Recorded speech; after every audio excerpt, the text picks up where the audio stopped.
Well, good evening, good people. Mark Holmes here, and as always, I want to thank you all for watching, commenting, subscribing, and being part of the Joe Boo Sports Report. Without you guys, as well as you ladies, you know that this literally does not work. It's late Saturday night, and I hope everybody's having a good weekend, and all your Saturday night dreams are coming true. Well, for one person, it may not be a good Saturday night. We have word that, or at least a report is being reported by one NFL owner saying that they are counting votes on what may be the end of the Daniel Snyder era in the Washington Commanders football operation. Um, the way it works is basically they have to get 24 owners to agree. If 24 owners agree to say, Dan Snyder, it's time for you to get up out of here, then Dan Snyder, you have to be, you have to sell the team. There's no ifs, ands, or buts about it. I think about something. I don't know if this is true, but I believe it to be true. Back when Zeke Elliott was suspended by the NFL, and I remember Jerry Jones talking about the whole situation. The NFL came back and said, Jerry Jones, you're going to flip the bill for the legal bills. And I remember good old Jerry Jones saying, you know what? We're going to go ahead and fight it. We got the best attorneys in the world. We're not going to pay the NFL that money. And it was Jerry Jones who basically went after Roger Goodell's livelihood.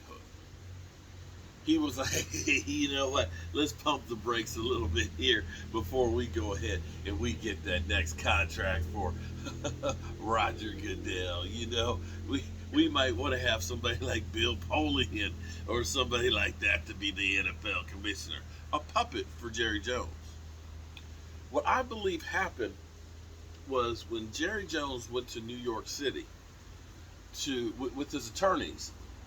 I believe Roger Goodell took Jerry in the room there and one-on-one and said, Jerry Jones, oh, there's the signatures of over 24 NFL owners.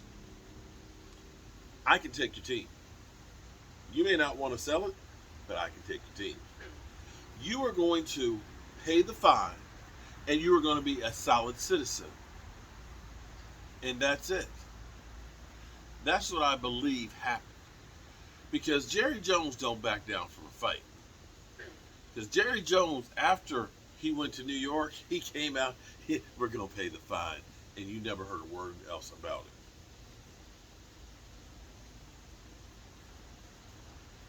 it. Now, here's the thing. We got a toxic environment with the Raiders. We've had Al Davis, who was the crazy Maverick owner. We've had all kinds of things. You had, John Gruden there and the things that went on with him and so on. Washington has been a cesspool for quite a while. We know how they treated their employees.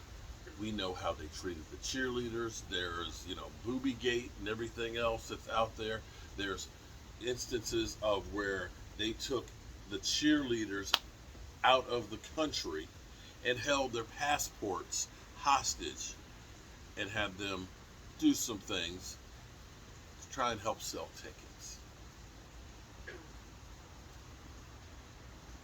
That's not the kind of stuff that gets the NFL to snatch the ownership from it. The thing that happens that will get the NFL pissed off, get you to lose your team, is if you're cheating the rest of the owners. And herein lies the problem. Allegedly, the Washington Commanders have two sets of books. One set of books that they show the rest of the NFL and says, hey, we didn't sell any tickets. Then they have the actual books where they do actually make money. There has to be honor among thieves, so to speak. And if the rest of the NFL isn't getting their share, that's the line that you can't cross. I don't know if they have enough votes to get Daniel Snyder, but I'm sure that there's a lot of owners that don't like the attention of what the Washington Commanders are getting.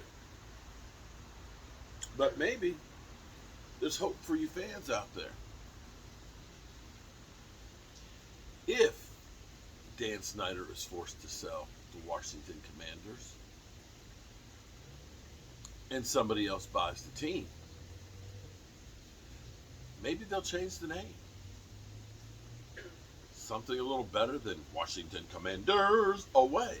Quite frankly, I thought football team was better, even though I wasn't really sure that they really were a football team. Some crazy stuff. Whew. I love it out here at night. There's a gentle breeze flowing right now. It's quiet. It's relaxing. Just kind of gets you here with your own thoughts. Of course, with the frog over here ribbiting.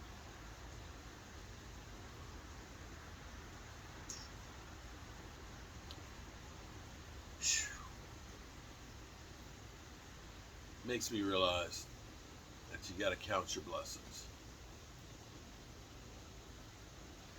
You never know when your life is going to change for the better or for the worse. You never know what challenges you're going to face every day.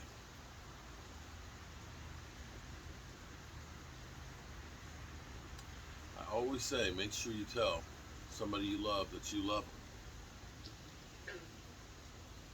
Because you might not get the chance. You guys see me here every day. And I always say that there's two worlds out there. I say there's real life, and then there's social media. Social media, you can put on all the filters, and looks, and changes and things. You can take a snapshot of what's perfect in your life and make things appear to be perfect. In actuality, the real you, the real life, has blemishes, has imperfections, has sadness. Nobody knows what goes on behind closed doors or on the other side of the camera. I take pride in being the same person here as I am right there. Most people will tell you, if they've met me where you're sitting right now on that side of the camera, and then they meet me on this side of the camera, they tell you there ain't no filters. And you can believe me, okay? You guys saw crack last night, okay? And crack kills. You see me with nappy hair and covered with dirt. This is about as real gets.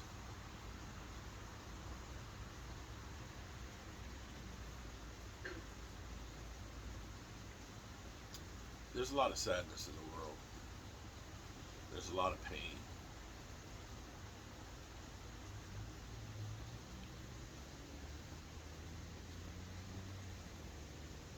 I wish I had the power to change that. But in the end, you realize you're powerless. And that things are going to be the way that things are going to be. All right, good people. I appreciate y'all. God willing, tomorrow's another day. And hopefully, we'll be here with you. Have a great night and be safe out there. And God willing, I'll see you in the morning.